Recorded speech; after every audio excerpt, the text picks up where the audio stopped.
Il y a des nouvelles du télescope James Webb. Il a observé la nébuleuse d'Orion plus profondément et avec plus de détails qu'aucun autre télescope ne l'avait fait auparavant. Si tu veux voir ce que nous avons découvert entre les nuages galactiques, reste attentif jusqu'à la fin. Et si tu l'apprécies, j'attends avec impatience un pouce vers le haut et un commentaire, car cela permettra à l'algorithme de YouTube de montrer cette vidéo à plus de personnes. Merci beaucoup amis et bienvenue.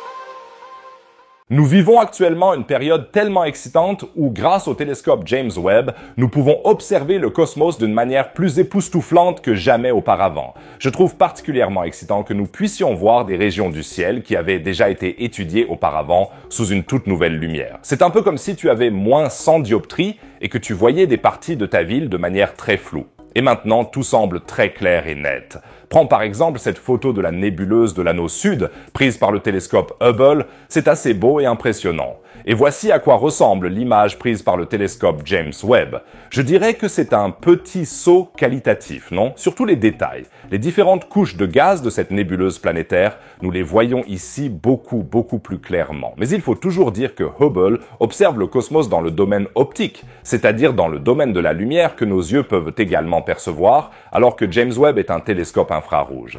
Mais il y a bien sûr une certaine comparabilité entre les images. Et maintenant, le télescope James Webb a pris pour cible l'une de mes régions préférées, la nébuleuse d'Orion. Une énorme accumulation de gaz interstellaires qui émet de la lumière de différentes couleurs.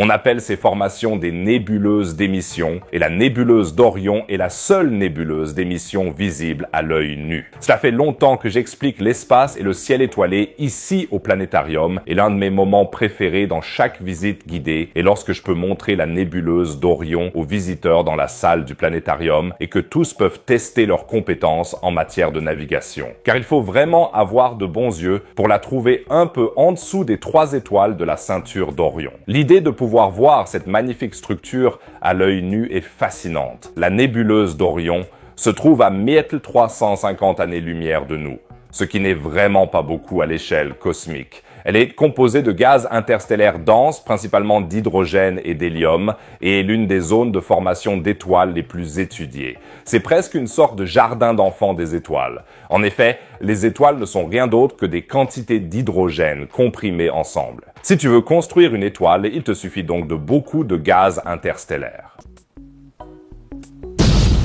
Ces jeunes étoiles nouvellement formées rayonnent de chaleur et de lumière et fournissent de l'énergie au gaz environnant. On parle aussi d'ionisation, le même effet qui nous permet d'ailleurs de créer des aurores boréales sur Terre, car le vent solaire riche en énergie ionise l'atmosphère terrestre. Dans le cas de la nébuleuse d'Orion, c'est ce qui fait que toute la nébuleuse gazeuse brille de ces belles couleurs. Au cœur de la nébuleuse d'Orion se trouvent quelques étoiles incroyablement brillantes, comme par exemple le système Theta 2 Orionis. Il s'agit d'un système d'étoiles triple, c'est-à-dire 3 étoiles en orbite les unes autour des autres et formant le centre d'un système. Ce n'est pas aussi rare qu'on pourrait le penser. Selon les dernières estimations, environ la moitié des systèmes de la Voie lactée sont des systèmes d'étoiles multiples. Et l'étoile la plus brillante de ce système est, et tiens-toi bien, 100 000 fois plus puissante que notre Soleil. Et c'est précisément cette région et Theta 2 Orionis que Hubble et maintenant James Webb ont examiné. Commençons par l'image de Hubble. Le point lumineux dans la partie inférieure de l'image est Theta Orionis A.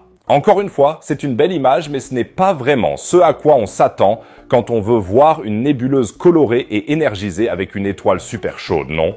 James Webb y remédie et maintenant accroche-toi bien car voici la nouvelle image super impressionnante de James Webb. C'est déjà mieux, non? Ici, nous pouvons vraiment admirer en détail les couches denses de gaz interstellaires et voir exactement à quel point Theta Orionis A est incroyablement lumineuse et surtout à quel point cette étoile ionise les nuages d'hydrogène environnants. Voici une nouvelle comparaison directe entre les images de Hubble et de James Webb. Je pense que personne ne peut plus nier ici que le télescope James Webb est un énorme bond en avant technologique. Bien sûr, tout cela n'est pas seulement beau, mais aussi très précieux d'un point de vue scientifique. L'astrophysicienne Else Peters de l'Université Western au Canada dit « Ces observations permettent de mieux comprendre comment les étoiles transforment les nuages de gaz et de poussière dans lesquels elles naissent. Les jeunes jeunes étoiles émettent des rayons ultraviolets directement dans ce nuage qui les entoure encore, et cela modifie la forme physique du nuage ainsi que sa composition chimique. Cela me fait un peu penser à un insecte dans un cocon, qui se nourrit de ce cocon pendant son développement,